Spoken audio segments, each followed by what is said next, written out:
டென்ட்டுகள்லாம் எரிய ஆரம்பிக்குது. டென்ட்டுக்குள்ள வீடை இழந்து, உடமையை இழந்து, எல்லாம் இழந்த மக்கள் கடைசியில் அங்கே தூங்கிட்டு இருக்கிற நேரத்தில் திடீர்னு தீ, டென்ட்டை விட்டு வெளியே ஓடி வந்து பார்த்தா தீ எரிஞ்சிட்டு இருக்குது.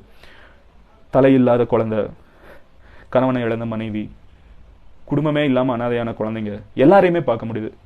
சாம்பலா இருக்காங்க, கையில எடுத்து பார்த்தா சாம்பல் தான் இருக்குது. கிட்ட படுத்துட்டு இருந்த அம்மா சாம்பலா இருக்காங்க, கிட்ட படுத்துட்டு இருந்த அப்பா சாம்பலா இருக்காங்க. தன்னோட பிறந்த குழந்தை, ஒரு அப்பாவுக்கு எப்படி இருக்கும்னு யோசிச்சு பாருங்க. பிறந்த குழந்தையோட தலை இல்லாம வெறும் உடலை மட்டும், சடலத்தை மட்டும் தூக்கி வச்சுட்டு, இது யாரோட உடல், என் குழந்தையா இல்ல வேற யார் குழந்தையான்னு எனக்கு தெரிய, தலை இல்லைன்னா குழந்தைய யாருன்னு என்னன்னு அப்படிங்கிறது, பிஞ்சு குழந்தை. இந்த காட்சிகள்லாம் நடக்குது. முடிஞ்ச அளவுக்கு இந்த வீடியோ நிறைய பேர்கிட்ட ஷேர் பண்ணுங்க.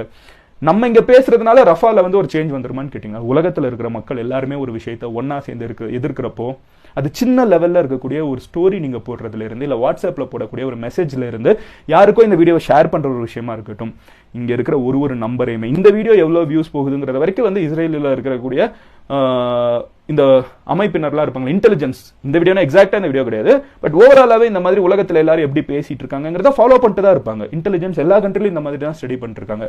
அதுக்கு